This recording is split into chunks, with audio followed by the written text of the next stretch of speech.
Okay, हम start करते हैं अपनी क्लास। ओके, मेरा नाम हाफिज़ मोहम्मद उमर है और मैं आपको पॉलिटिकल साइंस और कॉन्स्टिट्यूशन लॉ पढ़ाऊँगा। अभी मैक्सिमम ये है कि अभी पेपर्स हमारे कंप्लीट हुए हैं। CSS 21 2021 अभी रिसेंटली ही पेपर्स उसके हुए हैं और अभी आप आई थिंक आप सब नए हैं। तो मैं आपको पहले पॉलिटिकल साइंस और कॉन्स्टिट्यूशन लॉ के बारे में बता दूँ।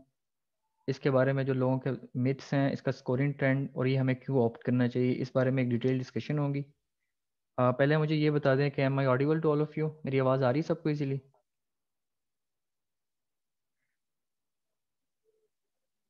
आप अपना माइक म्यूट भी कर सकते हैं, कोई वो ऑन भी मतलब कि खोल भी सकते हैं, कोई इशू नहीं है। ओके, सबसे पहले मैं आपको पॉलिटिकल साइंस कॉन्स्टिट्यूशन लॉ पढ़ाऊंगा। ये 1 मंथ का कोर्स होगा। स्टार्ट करते हैं अपने इंट्रोडक्शन से। अच्छा, बड़ी इसके मिथ्स हैं कि जी इसका कोर्स बहुत ज़्यादा है। हम सिलेबस देखते हैं तो इतने ज़्यादा राइटर्स, इतना ज़्यादा फ़िलासफ़र्स देख के हमारा वैसे ही दिमाग ख़राब हो जाता है कि इतने फ़िलासफ़र कौन पढ़ेगा। हालांकि इट इज़ 200, ये हमारा 200 नंबर का सब्जेक्ट है। Wait a second. ओके, ये हमारा 200 मार्क्स का सब्जेक्ट है पॉल साइंस और 100 का है हमारा कॉन्स्टिट्यूशन लॉ। ठीक है, और ये अगर हम पूरा सिर्फ पॉलिटिकल साइंस कर लेना इजीली तो हमारे 300 मार्क्स की तैयारी इजीली हो जाती है। मतलब हम 1 मंथ के अंदर हम अपने 300 मार्क्स क्या कर लेंगे, कवर कर लेंगे। टोटल CSS कितने मार्क्स का होता है? 1200 का, जिसमें से एसए और प्रेसी उनके जो अलग प्रिपरेशन करनी होती है, करंट अफेयर पाक अफेयर के लिए अलग टाइम देना होता है। बाकी सारे सब्जेक्ट्स इजी होते हैं। बाकी क्या बचा जी, हमारे पास 800 मार्क्स बचे हैं, जिसमें से हमने 300 एक मंथ में कवर कर लिए हैं। ठीक, तो अब मैं आपको बताऊंगा कि कोर्स हमने पढ़ना कैसे है, इस कोर्स में है क्या क्या, इसकी मिस क्या है और इसका मेन चीज़ इसका स्कोरिंग ट्रेंड क्या है। ठीक है, सबसे पहले हम चलते हैं कि जी पॉलिटिकल साइंस ऑप्ट क्यों करनी चाहिए। अब ये आपके सामने नज़र आ रहा होगा आपको सिलेबस। हम जब सिलेबस देखते हैं हम कहते हैं कि यार ये इतने ज़्यादा नाम लिखे हुए हैं, इन सबको अलग-अलग पढ़ना, हम क्या पूरा 1 साल 1 ईयर हम इन्हीं चीज़ों को पढ़ते रहें। ठीक है, हमारे ये मिस बन जाती है कि हम ये कैसे पढ़ेंगे, किस किस को याद रखेंगे, किस किस को याद नहीं रखेंगे। तो मैंने यहाँ पे आपको निशान लगा दिए हैं कि हमने इनके अलावा कुछ नहीं करना। उसके बाद क्वेश्चन आता है, बच्चे पूछते हैं कि सर अगर बाकी में से कोई आ गए तो हम क्या करेंगे।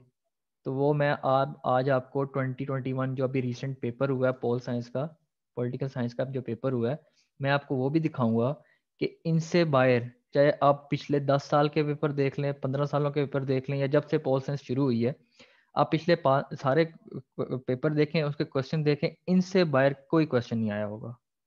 जैसे अभी 2021 के अंदर उन्होंने अरिस्टोटल पूछा था, उन्होंने आई थिंक लॉक पूछा था, खाल्दून पूछा था। ये 3 पूछे थे उन्होंने। अगर आप पिछले पास पेपर भी उठा लें, आपको इनके अलावा कोई क्वेश्चन नज़र नहीं आएगा। कोई कोई भी आपको टॉपिक इसके अलावा आपको करना नहीं है। सबसे पहले तो ये मिथ खत्म होगी कि इतना बड़ा कोर्स हम करेंगे कैसे, इतने ज़्यादा नाम तो वो ख़त्म कैसे होंगे। दूसरा, बच्चों में आता है कि सर मार्क्स कितने आते हैं। एवरेज बच्चा ना, एवरेज बच्चा जिसने सिर्फ बुक्स पढ़ी हैं, ये सिर्फ एक दफ़ा पढ़ा है, वो आराम से 100+ स्कोर कर सकता है इसके अंदर। मेरे अल्हम्दुलिल्लाह 139 मार्क्स है पोल साइंस में। ठीक, और ये मेरे सेकंड अटैम्प्ट में आए थे। मेरी फर्स्ट अटैम्प्ट में मुझे कोई हाव नहीं था, मैंने सिर्फ और सिर्फ ये हेगल तैयार किया था। सिर्फ और सिर्फ हेगल पढ़ा था पेपर से पहले, और कुछ भी नहीं पढ़ा था। और बाय चांस पेपर में, चलो वो मेरी लक थी कि हेगल ही आ गया पेपर में, और मैं अपने पास से कॉन्सेप्ट लिख के आया कि जो जो मुझे हाव न थे, मेरे उस पेपर में भी 114 मार्क्स से। मतलब कि एक एवरेज बच्चा 100 टू 120 मार्क्स इजीली इसमें स्कोर कर सकता है। ठीक है, ये तो मिथ खत्म हो गई कि मार्क्स नहीं आते पेपर, ये आज तक ये कभी हिट नहीं हुआ और इंशाल्लाह होगा भी नहीं, क्योंकि ये जैसे अभी 2021 का पेपर आया ना, मैं अभी आपको दिखाऊंगा तो मैं भी पेपर देख के हंसने लग गया था कि इतना सिंपल पेपर भी कोई कैसे बना सकता है। ठीक है, मेरी समझ आ रही है सबको? मैं ज़्यादा फास्ट तो नहीं चल रहा हूँ?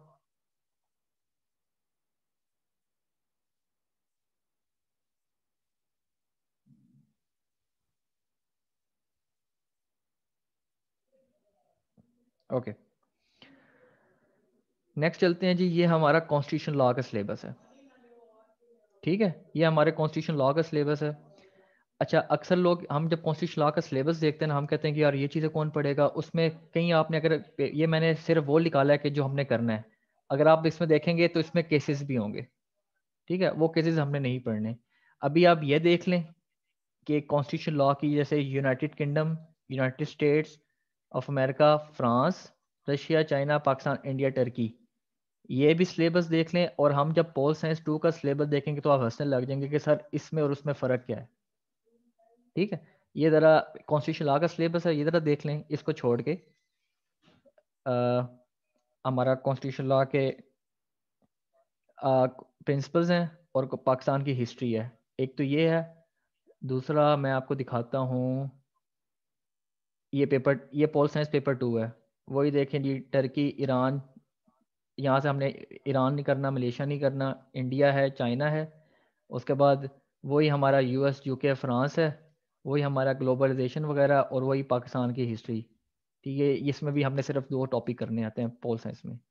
मतलब अगर आप पोल साइंस पेपर 2 कर लेते हैं ना इजीली तैयार, अगर इजीली कर लेते हैं तो आपकी ऑटोमेटिकली कॉन्स्टिट्यूशन लॉ की तैयारी हो जाएगी। लेकिन इसका ये मतलब नहीं है कि मैं आपको ये पढ़ाऊंगा तो ये नहीं पढ़ाऊंगा, नहीं। अगर आप ये देखें, जैसे इसका हमने थोड़ी कॉन्स्टिट्यूशन हिस्ट्री में थोड़ा ज़्यादा चीज़ पढ़नी है। ठीक है, थोड़ा सा LFO वगैरह भी देखना है।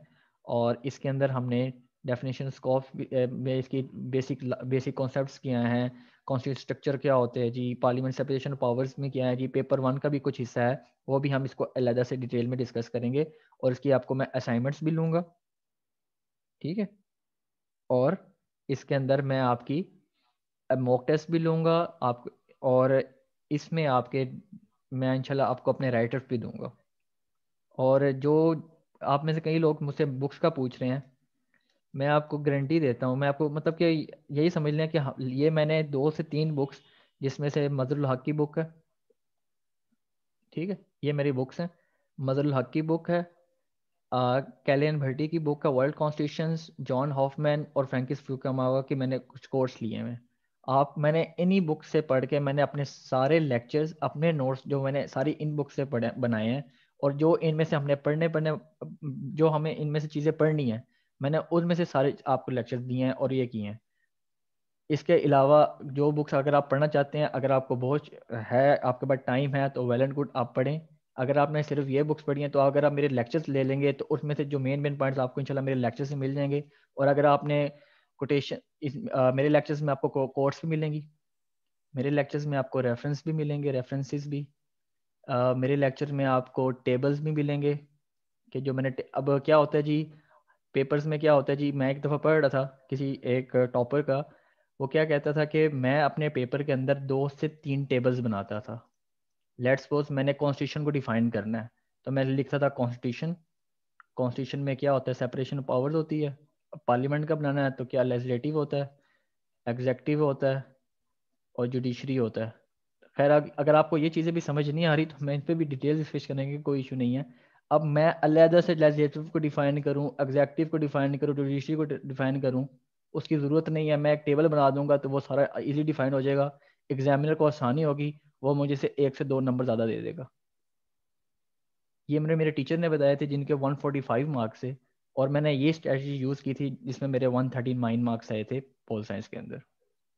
ठीक, तो ये तो हो गया थोड़ा सा सिलेबस का। स्कोरिंग ट्रेड का मैंने आपको बता दिया कि एक एवरेज बच्चा, एक एवरेज 100 से 120 तक इजीली स्कोर कर सकता है। जैसे मैंने आपको अपनी पहली अटैम्प्ट का बताया कि मैंने कैसे स्कोर किया था। मैं आपको पहली अटैम्प्ट बताता हूँ, एक आया था क्वेश्चन 18 अमेंडमेंट का। अब उस वक्त ताज़ा ताज़ा इलेक्शन हुए थे, इमरान खान साहब जीते थे, और हमने इमरान खान साहब की बातें सुनी हुई थी कि जी वफाक काम करना चाहता है तो प्रोविंसेस काम नहीं करने आते। मैंने ये क्रिटिसिज्म करके आया था पेपर में, और इवन तब उसने मुझे पेपर में 100, आई थिंक, हाँ, 112 मार्क्स दिए थे पेपर में। मतलब उसको आपका कॉन्सेप्ट चाहिए जो मैंने आपको देना है, उसको क्वांटिटी चाहिए, वो आपको मेरे राइट अप से, ये मेरे लेक्चर से मिल जाएगी। और वो क्वालिटी है जो मैंने आपको बता दिया कि जो मैंने आपको रेफरेंसेस और कोर्स, और जो रीसेंट ट्रेंड के हिसाब से मैंने आपको एग्जांपल्स देनी है। और इंशाल्लाह आप सब इंशाल्लाह 130 प्लस स्कोर करेंगे। और जब आपका इसमें स्कोर आएगा तो ऑटोमेटिकली जी कॉन्स्टिट्यूशन लॉ में भी आप 60+ स्कोर कर सकते हैं। ठीक, हमारा जो कोर्स होगा वो ऐसे मैं ब्रेक डाउन करूँगा। मैं पहले पेपर 1 का पार्ट बी कराऊँगा। पार्ट बी आप देख लें, ये पार्ट बी है पेपर 1 का, जिसमें मैं सबसे पहले स्टेट से स्टार्ट करूँगा। ठीक है, स्टेट क्या होती है, और इनमें से भी हमने सारे नहीं करने हैं कि हम सारे देख लेंगे और ये सारी चीज़ें हमने फिर पढ़नी पड़ेंगी, क्या हो गया यार, इतना टाइम ही नहीं हमारे पास। नहीं, इसमें से हमने सारा बिल्कुल नहीं पढ़ना। इसमें हमने सिर्फ नेशन स्टेट का कॉन्सेप्ट पढ़ना है। इनमें से हमने सिर्फ सॉवरेंटी पढ़नी है, जस्टिस पढ़ना है, राइट्स एंड ड्यूटीज़ पढ़नी है और लिबर्टी पढ़नी है, बस। कंपैरेटिव में आ जाएं, कंपैरेटिव में पॉलिटिकल कल्चर पढ़ना है, पॉलिटिकल सोशलाइजेशन पढ़नी है, पॉलिटिकल डेवलपमेंट पढ़नी है और सिविल सोसाइटी पढ़नी है, बस। पार्टिसिपेशन में आ जाएं, पार्टिसिपेशन में हमने पब्लिक ओपिनियन पढ़ना है, पॉलिटिकल पार्टीज पढ़नी है, प्रेशर ग्रुप्स पढ़ना है, बस। अगर आप, मैंने वही कहना ना कि आप बुक्स लेंगे ना, लोग लेते हैं बुक्स, बुक्स में आपको सारा डिफाइन होगा, हम सबको पढ़ना पड़ेंगे। आधे आधे लोग रट्टा मारेंगे, आधे लोग कॉन्सेप्ट लेंगे, फिर उसको अपने नोट्स में कन्वर्ट करना, उसमें लिखना, उसकी कोई ज़रूरत ही नहीं है। क्यों? क्योंकि पेपर में इनसे बार कोई क्वेश्चन आते ही नहीं है। अभी आप देख लें, लास्ट ईयर अभी जो रिसेंट पेपर हुआ है, रिसेंट पेपर में उसने सॉवरेंटी पे क्वेश्चन दिया एक, ठीक है, एक उसने जो हमने आइडियोलॉजीज पढ़नी है, ठीक है, उसने कैपिटलिज्म पे क्वेश्चन दिया है, जो हमने इस पे सिर्फ कैपिटलिज्म, कम्युनिज्म, फाशिज्म, बस ये 3 करने हैं। उनमें से उसने एक कैपिटलिज्म में से क्वेश्चन दिया है, एक सॉवरेंटी पे क्वेश्चन दिया है, और एक पता नहीं, चले मैं हम पेपर देख लेते हैं, ये देख लें जी।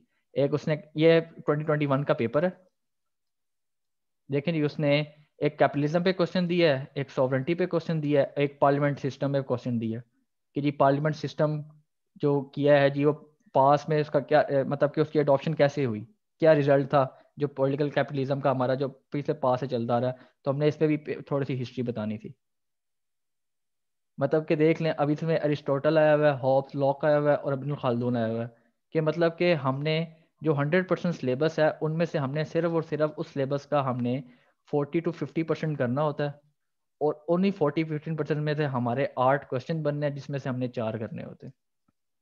तो वो मिथ खत्म हो गई है कि सिलेबस इतना ज़्यादा है जी, इतना सिलेबस हम कैसे पढ़ेंगे, हमारे पास इतना टाइम ही नहीं है, 200 नंबर को कैसे कवर करेंगे। ठीक है, तो ये आपकी मिथ यहाँ पे अल्हम्दुलिल्लाह से शायद कोई क्वेश्चन है इसमें तो मेरे से पूछें, अगर अभी भी कोई आपके माइंड में कोई कंस्पायरेसी है, कोई स्पेकुलेशन है या कोई मिथ है तो बता दें मुझे। I hope is clear no.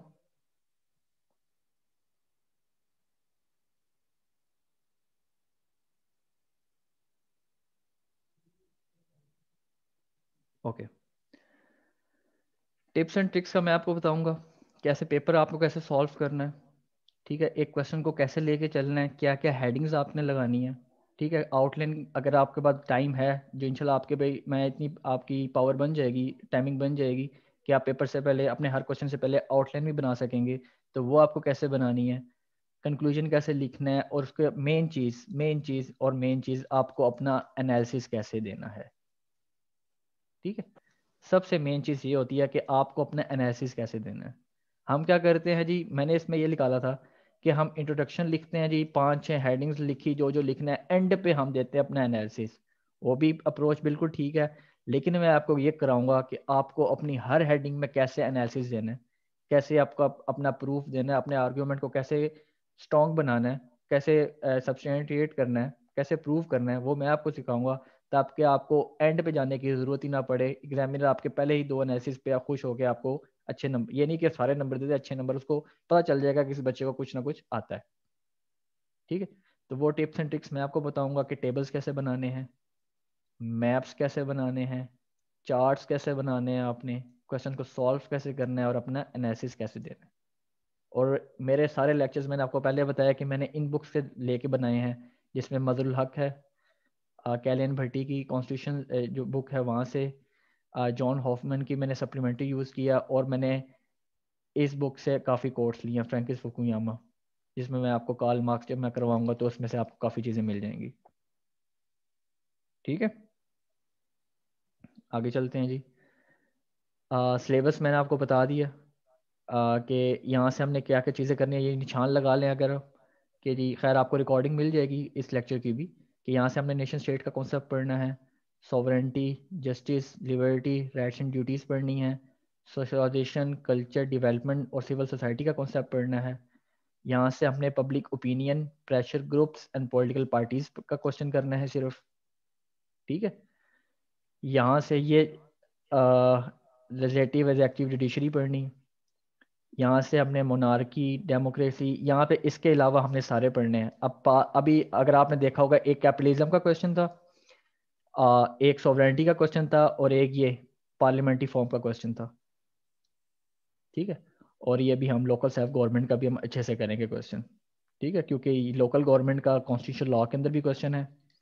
अगर आप में से किसी की पब्लिक एड है तो ये उसमें भी क्वेश्चन है, और ये पोल साइंस के अंदर भी क्वेश्चन है। मतलब एक क्वेश्चन हमारे 3 सब्जेक्ट्स को कवर कर, 3 सब्जेक्ट्स में आ रहा है। तो अगर हम एक ही पढ़ लेंगे तो अगर आप में से किसी की पब्लिक एड है तो वो तीनों के लिए कवर हो जाएगा, ठीक है। अच्छा जी, आप में से कई लोग पीएमएस की तैयारी कर रहे हैं, पीएमएस पंजाब, जो एक्सपेक्टेड है जून में या ज़्यादा से ज़्यादा जुलाई के, इससे लेट नहीं होगा। लास्ट टाइम भी अगस्त में उन्होंने पेपर करवा दिए थे, चाहे जितना लेट किया लेकिन करवा दिए थे। तो जून जुलाई में एक्सपेक्टेड है, ठीक है। और उसका syllabus with respect to CSS बहुत कम है, ठीक है। अगर आप ये देखें कि ये आई थिंक सिलेबस है जिसमें से हमने प्लेटो, अरिस्टोटल, मैकियावेली, रूसो, लॉक और हॉब्स, ये 6 करने होते हैं सिर्फ। इसमें हमने सिर्फ अल फराबी और इब्नुल खालदून पढ़ना है।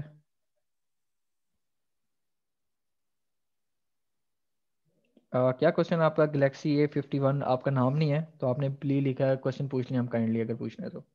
और वही सारे वही क्वेश्चन है, बट इसमें से वो आपको लोकल गवर्नमेंट का क्वेश्चन नहीं है इसके अंदर, इसमें आइडियोलॉजीज का क्वेश्चन नहीं है, और काफ़ी मैंने आपको कहा ना कि 20-30% कोर्स इसका with respect to CSS, PMS का जो सिलेबस है वो कम है।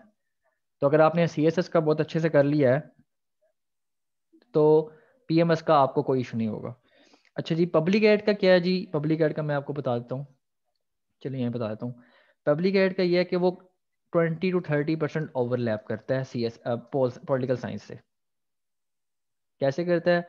लोकल गवर्नमेंट का सिस्टम है, ठीक है, ब्यूरोक्रेसी क्या है थोड़ा सा, ऑर्गेनाइजेशन कैसे काम करती हैं, बेसिकली हम लोगों के लिए कैसे, पब्लिक एड बेसिकली क्या होती है, तो इसके कुछ कुछ जो पॉइंट्स हैं, कुछ कुछ जो तरीके हैं डेवलपमेंट का, पॉलिटिकल डेवलपमेंट, पॉलिटिकल सोशलाइजेशन, तो वो कुछ हद तक इससे ओवरलैप करती है, सारी नहीं करती, सिर्फ 20-30% इसका ओवरलैप करता है। लेकिन उसका जो क्वेश्चन है ना, वो सारा मतलब के कॉन्सेप्ट सारे में आता है। यार यूएस हिस्ट्री में इसका ज़्यादा ओवरलैप नहीं करता, पता नहीं लोग क्यों कहते हैं ज़्यादा ओवरलैप करता है। इसका सिर्फ एक क्वेश्चन है जिसको यूएस का जो कॉन्स्टिट्यूशन है सिर्फ हमने वो पढ़ना है। बाकी क्या है कि हम जब पाकिस्तान का जो सिस्टम पढ़ेंगे ना, पाकिस्तान का सारा सिस्टम यूएस के जैसा तो नहीं है, बट हमें अगर पाकिस्तान का पढ़ेंगे तो हमें कंपैरिजन पता चलता जाएगा, ठीक है। तो हमें कंपैरिजन पता चलता रहेगा कि यूएस हिस्ट्री से कैसे, मतलब यूएस से पाकिस्तान का कैसे मतलब जैसे यूएस के अंदर प्रेसिडेंशियल सिस्टम है, हम पार्लियामेंट, प्रेसिडेंशियल और पार्लियामेंट दोनों पढ़ेंगे, तो हमें पता चल जाएगा कि प्रेसिडेंशियल सिस्टम में क्या होता है, तो यूएस में ऐसा क्या सिस्टम है। टोटल यूएस के जो क्वेश्चन बनते हैं वो 18 बनते हैं, जिसमें से 2 to 3 जो क्वेश्चन है वो पोल साइंस के अंदर आते हैं, बाकी आपको जो 15 है वो आपको खुद पढ़ने हैं। टोटल उसके 18 क्वेश्चन बनते हैं, जिसमें से 8 आने और आपको 4 करने हैं पेपर में, ठीक है। अच्छा जी, यहाँ तक डिबेट थी हमारी कॉन्स्टिट्यूशन लॉ की, और हमने पोल साइंस की बात की, कैसे हम कवर करेंगे, कैसे लेके चलेंगे, ठीक है, क्या क्या हमारा कोर्स होगा, क्या मैंने बुक्स यूज़ की हैं, आपकी असाइनमेंट्स होंगी हर वीक की, ठीक है। टोटल 4 वीक्स आएंगे, 4 असाइनमेंट्स होंगी आपको, जिनकी आपको एवेल्यूशन मिलेगी, और आपका एंड पे एक ग्रैंड मैं मॉक लूँगा आपका, ठीक है। जब तक आप चाहते हैं, आप मुझे मॉक देना चाहते हैं, मैं अपने पास से तो एक लूँगा, लेकिन आपने अगर दोबारा मॉक देने हैं तो उसकी कोई मैं फ़ी चार्ज नहीं करूँगा। आप जब चाहें दोबारा आके मुझे टेस्ट दे सकते हैं, चेक करवा सकते हैं। मैं इंशाल्लाह आपको जब आप कहेंगे मैं आपको मॉक आपके चेक करके दूंगा। अच्छा जी, मेरा दिल था कि आज मैं आपको एक टॉपिक भी पढ़ा दूं ताकि आपको मेरी टीचिंग मेथोडोलॉजी का पता चल जाए कि मैंने पढ़ाना कैसे है आपको। तो यहाँ तक अभी तक किसी का कोई क्वेश्चन था तो मुझसे पूछ ले।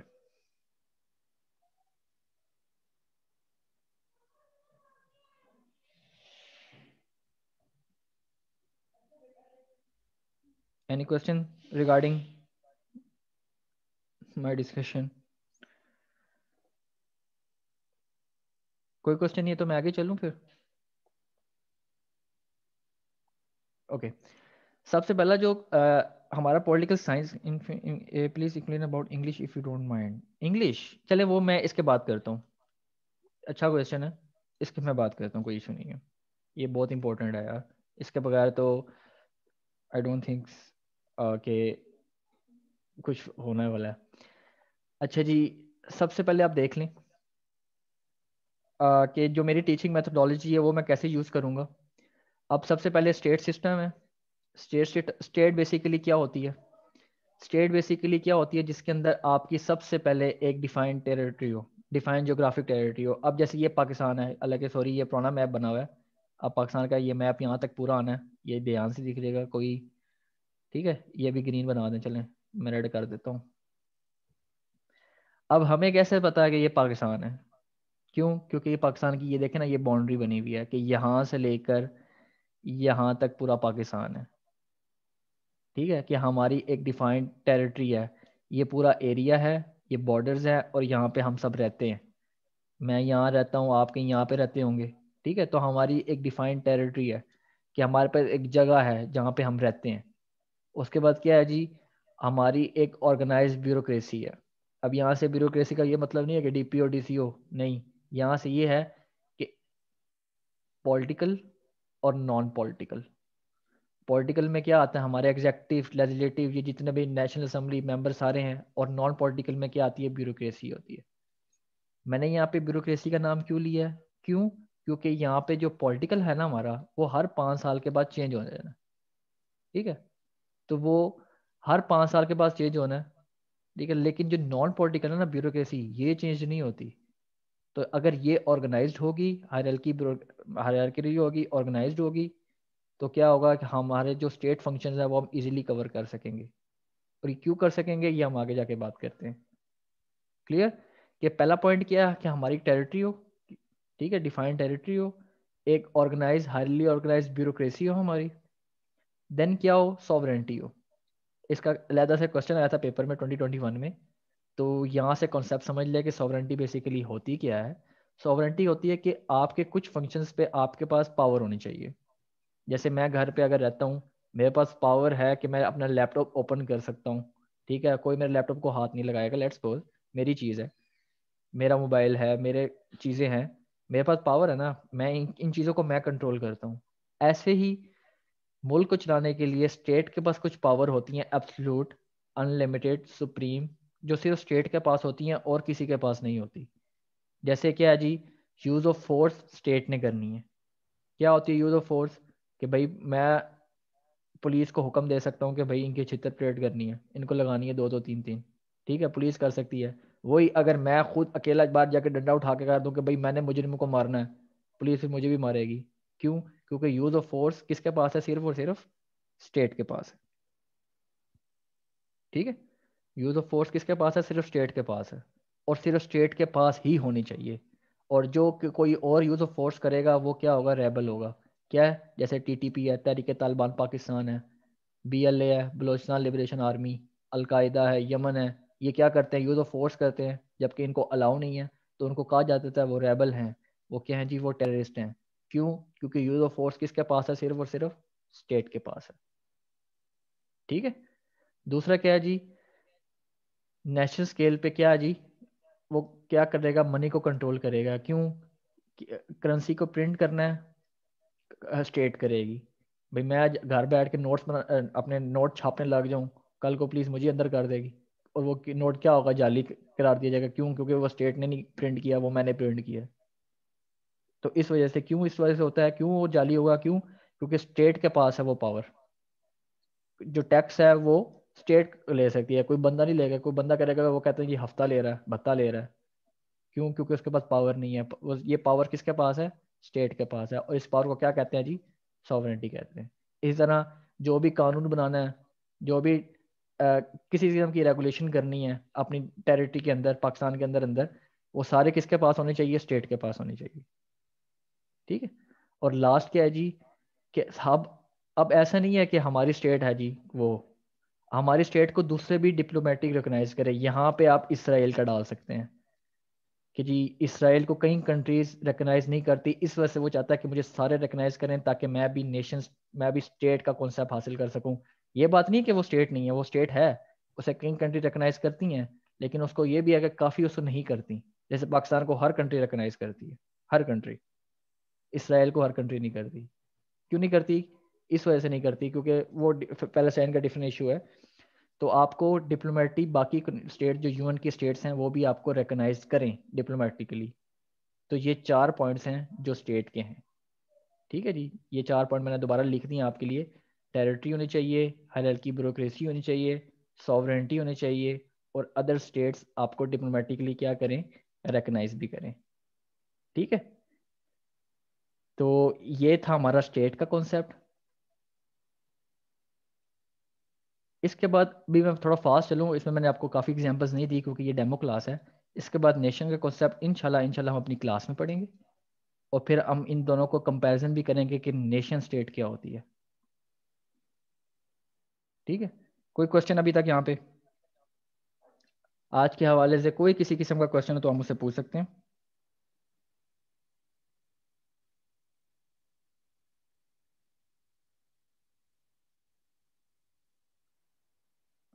किसी के माइंड में कोई क्वेश्चन है तो पूछ ले। बाकी मैं अब इंग्लिश पे बात करता हूँ अलिशा, आप थोड़ा सा वेट करें, मैं पहले क्वेश्चंस ले लूँ।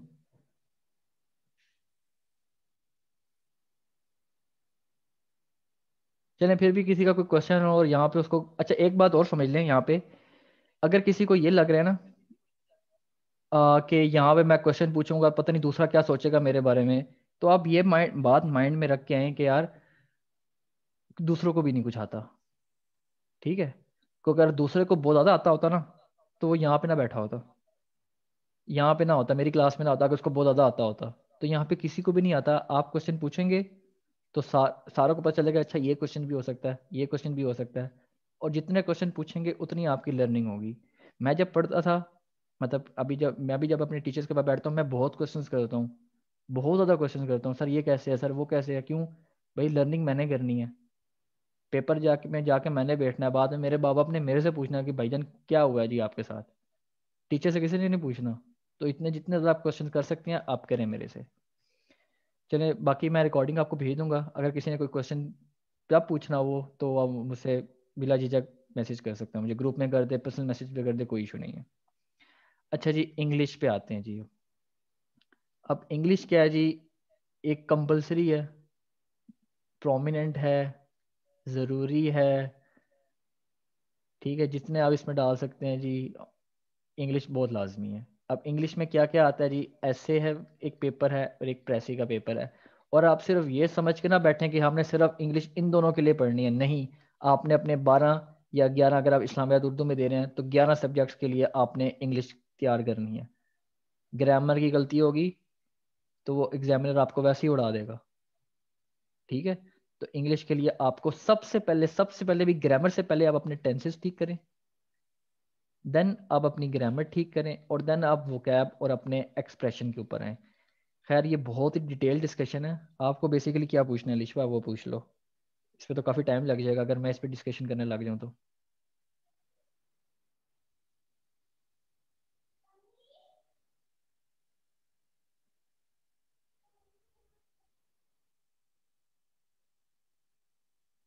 हाँ, इस ईयर के एमसीक्यूज, अल्हम्दुलिल्लाह मुझे 9 एमसीक्यूज, मैंने पेपर देखा मुझे आते थे। क्यों? क्योंकि मैंने वो कैब किया तैयार की हुई थी, कहाँ से की हुई थी वो एक बड़ी लंबी डिबेट है। अगर आप शशि थरूर को जानते हैं ना, इंडिया का है शशि थरूर, अगर आप इसको सुनते हैं इस बंदे को, क्योंकि हम लोग ये कहते हैं कि इंडिया का बंदा हमने देखना ही नहीं है, हम फिल्में देख लेते हैं, ड्रामा देख लेते हैं, लेकिन उनके पॉलिटिकल बंदों को देख के हमें नफरत हो जाती है। ठीक है, इस शशि थरूर का जो पहला वर्ड था ना, डिफेंस ट्रेड, मैंने इसका एक इंटरव्यू सुना था, उसके अंदर इस बंदे ने कहा था कि ये लफ्ज़ मैंने खुद इजाद किया है, और सीएसएस में ये आया था क्वेश्चन, आपको ये डिक्शनरी में शायद ही मिले, मैंने इसके मुंह से सुना हुआ था। दूसरा था सॉर्ट, वो भी मैंने इसके मुंह से सुना हुआ है। इस तरह से 9 एमसीक्यूज थे जो कि मुझे फौरी आते थे, मतलब कि मैंने अटैम्प्ट नहीं दी, ये वाली ये ना समझे मैं अटैम्प्ट दे के आया हूँ। ठीक है, अल्हम्दुलिल्लाह, मुझे शुक्र है मैंने नहीं दी, किसी लिहाज से नहीं दी, क्योंकि मैं काफ़ी मतलब कि कुछ बिजी था। तो नो एमसीक्यूज मुझे अल्हम्दुलिल्लाह, मैंने पेपर देखा, मैंने कहा यार पेपर आओ ना बहुत टफ था, बहुत टफ था, बट नो एमसीक्यूज मुझे आते थे। उसके बाद क्या है जी, एमसीक्यूज का सबसे पहले आसान क्या है वोकैब का, कि आप सबसे पहले देखें उसका पार्ट ऑफ स्पीच कौन सा है। एंड में ओ यू एस आ रहा है तो वो नाउन है, एंड में आई सी आ रहा है तो वो नाउन है, एंड में ए बी एल आ रहा है तो एडजेक्टिव है, एंड पे एल वाई आ रहा है तो एडवर्ब है, एक्शन की बात हो रही है तो वो वर्ब है। सबसे पहले आप पार्ट्स ऑफ स्पीच करेंगे ना तो आपका 50% एमसीक्यूज जो इंग्लिश वाला है वो वैसे ही हल हो जाता है। फिर आप बाकी चारों को पढ़ते हैं, उन चारों में से आपको पता चल जाता है कि ये भी वर्ब है, ये भी वर्ब है, तो ये होगा, क्योंकि वर्ब की जगह वो एडजेक्टिव दिया है तो वो तो आंसर होगा नहीं। ठीक। तो ये बड़ी टिप्स एंड ट्रिक्स हैं। इसके अलावा जो टिप एंड ट्रिक है ना, वो ये होता है कि आप उस क्वेश्चन वर्ड को ना तोड़ दो, 3 हिस्से कर दो, 2 हिस्से कर दो, और उसका कोई ना कोई वर्ड बनाओ, और फिर एमसीक्यूज में किसी का वर्ड बनाओ। तो जो वर्ड बन रहा होगा, मैंने पेपर किया था मेरे उसमें से ये ट्रिक मुझे 15 दे गई थी पेपर में। मेरे एक मॉक टेस्ट में मुझे 15 दे गई थी ये ट्रिक। तो एक ऐसे काफ़ी ट्रिक्स हैं। अभी यहाँ हम पोल साइंस की बात कर रहे हैं तो अभी पोल साइंस की बात करें। तो this is all from my side. थोड़ा सा छोटा सा डेमो था, आई नो नॉट इनफ, क्योंकि अभी मेरा दिल था कि मैं आपको क्लास पढ़ाऊँ, बट इतने बच्चे नहीं अभी हैं। और दूसरा, मैं अगर क्लास पढ़ा दूंगा बाकी कहेंगे कि सर आप दोबारा पढ़ाएंगे कि नहीं पढ़ाएंगे, मैं ये दोबारा भी पढ़ाऊंगा सारा कुछ। तो अभी तक किसी का कोई क्वेश्चन है regarding any my topic, any of the discussion, any part of discussion, किसी का कोई क्वेश्चन तो आप मुझे बिला झिझक पूछ सकते हैं।